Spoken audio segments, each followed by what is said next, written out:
Question says if A equal to, यहाँ पे एक मैट्रिक्स दिया हुआ है हमें 3 -1 0 फर्स्ट कॉलम में, सेकंड कॉलम में हमारे पास 1 2 6, ठीक है। और सेकंड मैट्रिक्स है बी, इसमें फर्स्ट रो में एलिमेंट है 5 4 6, सेकंड रो में एलिमेंट है 4 1 2 और थर्ड रो में एलिमेंट है -5 -1 एंड 1। देन हमें यहाँ पे चेक करना है कि इसमें से कौन सा सही होगा, a प्लस बी एग्जिस्ट करेगा या a इंटू बी एग्जिस्ट करेगा या b इंटू ए एग्जिस्ट करेगा। तो देखिए बच्चों, यहाँ पर अगर हम देखें तो a जो मैट्रिक्स हमें गिवन है उसमें हमारे पास यहाँ से अगर हम कंसिडर करें तो R1 R2 और R3 तीन रो है एंड C1 और C2 दो कॉलम।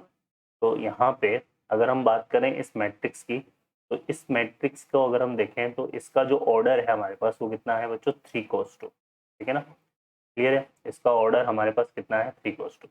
और बी मैट्रिक्स की अगर हम बात करें तो बी जो मैट्रिक्स है उसमें हमारे पास देखो तीन रो है R1, ठीक है। यहाँ से अगर हम देखें तो R1 और एक ये है हमारे पास R2 और एक क्या है यहाँ पे R3 और ऐसे C1 C2 और C3।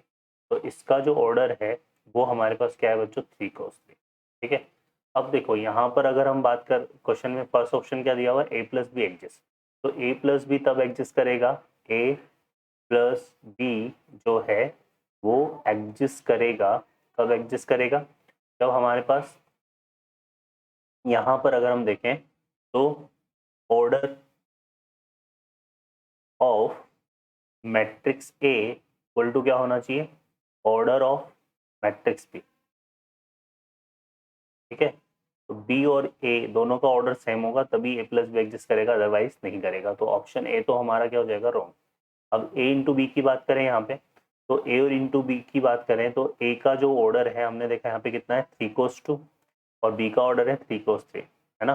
तो हमें पता है यहाँ पे कि ए बी कब एग्जिस्ट करेगा, तब हम कब एग्जिस्ट करेगा जब हम यहाँ पे बात करें कि number of column in A is equal to क्या होना चाहिए, number of row in B. तो ए में जितने कॉलम है बी में उतनी क्या होनी चाहिए, रो होनी चाहिए, तब एग्जिस्ट करेगा। लेकिन यहाँ पर अगर हम देखें तो ए में हमारे पास कॉलम कितने हैं, 2, और बी में हमारे पास रो कितनी है, 3। तो ये मैच नहीं कर रहा, इसका मतलब यहाँ पे ए बी एग्जिस्ट नहीं करेगा, तो ऑप्शन बी भी हमारा करेक्ट नहीं होगा। अब बी इंटू ए की बात करें तो यहाँ पर हम बी इंटू ए कब एग्जिस्ट करेगा, ये ऑप्शन को अगर हम देखें तो number of column in B is equal to क्या होना चाहिए, नंबर ऑफ रो इन ए, है ना। ए में जितनी रो है उतने बी में क्या होनी चाहिए, कॉलम होनी चाहिए। तो बी में जो कॉलम है हमारे पास 3 3 है, तो 3 रो है 3 कॉलम है, तो इसमें 3 है। और नंबर ऑफ रो ए की अगर हम बात करें तो यहाँ पर 3 3 ऑर्डर है, तो ये 3 है। तो दोनों number of row into equal to number of column यहाँ मैच कर रहा है, तो C option will be correct answer. B ये हमारा एग्जिस्ट करेगा, बाकी ए ये और ये हमारे एग्जिस्ट नहीं करेंगे। ओके बच्चों, I hope you understand well, best of luck, thank you.